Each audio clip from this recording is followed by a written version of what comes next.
এবার ভালো টিম হচ্ছে, যদি টিমটা ভালো শেপে থাকে নিশ্চয়ই আবার গোয়া যাব। গোয়াকে গোয়ার মাঠে হারিয়ে আসবো, তবে একটা গায়ের জ্বালা মিটবে। তবে আমি বলবো সমর্থকদের যে এখন বেশি উত্তেজনা দেখানোর সময় নয়, যে আমার হেভি টিম হচ্ছে, আমি পড়শি ক্লাবকে অনেক গোল দেবো, হারাবো। যেটা হবে মাঠে হবে। হ্যাঁ, কারা কারা কী বলছে, ক্লাব কিন্তু ভালো চেষ্টা করছে, যেটা আগের সেশনগুলো মেসেজ ছিল। হ্যাঁ, যেটা তো মানে ভালো লেগেছে যে অফিসিয়াল এবং ইমামি অফিসিয়াল দুই পক্ষই একটা জায়গায় এসে ভালো টিম করছে। এবং ওই ইমামির যে এক অফিসিয়ালের যে ছেলে আছে, ওর নামটা ভুলে গেলাম আমি, ও খুব ভালোভাবে কাজ করছে। তো দেখা যাক কি হয়। তো এই টিমটা এখনও অবধি ভালো হয়েছে। ওই জর্ডান এলসির ব্যাপারটা নিয়ে একটা, বিভাস আগারওয়াল, রাইট, বিভাস আগারওয়াল খুব ও ভালো কাজ করছে। জর্ডান এলসি যেহেতু আইএসএলে খেলেনি, তার আগেই চোট পেয়ে গেছিলো ডুরান্ডে, এবং সেটা ডার্বি ম্যাচে। ডার্বি ম্যাচে কিন্তু খুব টাফ খেলা হয়, অনেকেই চোরাগোত্তা মারে, বিশেষ করে ওদের সুভাশিস বেশ মেরে খেলে, এবং মাঝমাঠেও অনেক প্লেয়ার আছে মেরে খেলে। তো জর্ডান এলসি রিকভারি করে যদি আইএসএলে ক্লিক করে যায়, তাহলে আমার মনে হয় হিজাজির সাথে পার্টনারশিপটা জমবে। তবে হ্যাঁ, সাইড ব্যাক নিয়ে বেশ ভুগেছি আমরা লাস্ট 3 বছর। এবছর নিশু আর রাকিবকে যদি রিটেন করছে, সেক্ষেত্রে ওদের কিন্তু ভালো খেলতে হবে। আর প্রভাত লাকড়া যদি বেটার গেম দিতে পারে, তবে আমি মনে করি সাইড ব্যাকে আরও একজন ভালো কাউকে নিতে পারলে ভালো হয়।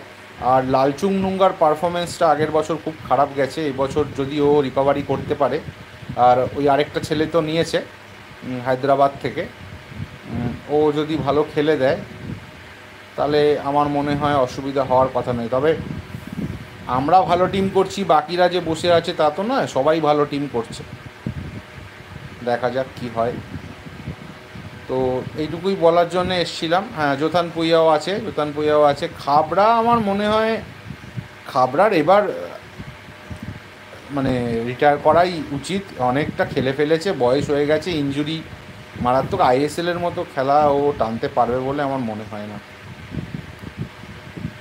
খুব চাপে আছে ওর এখন।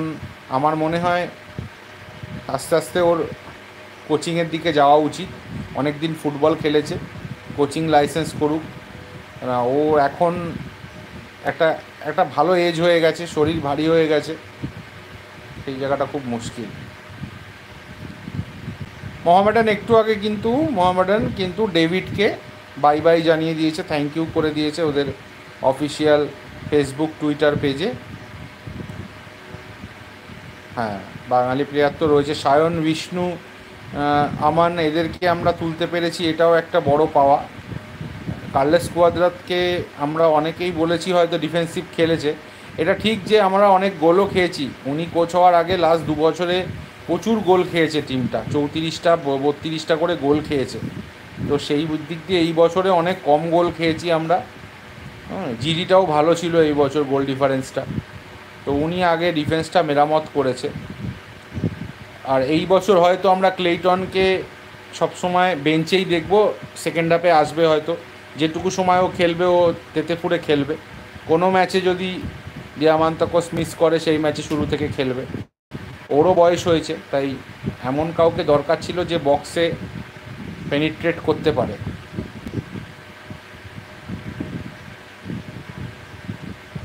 আমাদের আগেরবার যা টিম ছিল সেই টিম নিয়ে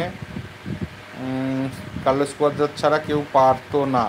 ক্লেইটন ইমোশনাল রিটেনশন, একদম ক্লেইটন আর যাই হোক, আমাদের ক্লাবটাকে তো ভালোবেসেছে ও। এখন ও কিন্তু নিজে বলেছে যে আমি একটা ট্রফি জিততে চাই, যে ট্রফিটা ক্লাবের ট্রফি ক্যাবিনেটে থাকবে। তো এটা একটা বড় কথা ও বলেছে। এবং সুপার কাপ 12 বছর পরে জিতেছি।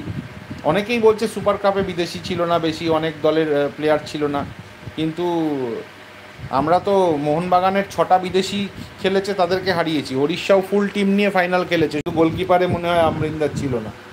তো এইটা তো ছোট করে দেখার কিছু নেই, যেখানে সেই টুর্নামেন্টটা জিতলে আমরা এএফসি খেলতে পারবো, তো সেখানে এটা নিয়ে বলার কিছু নেই।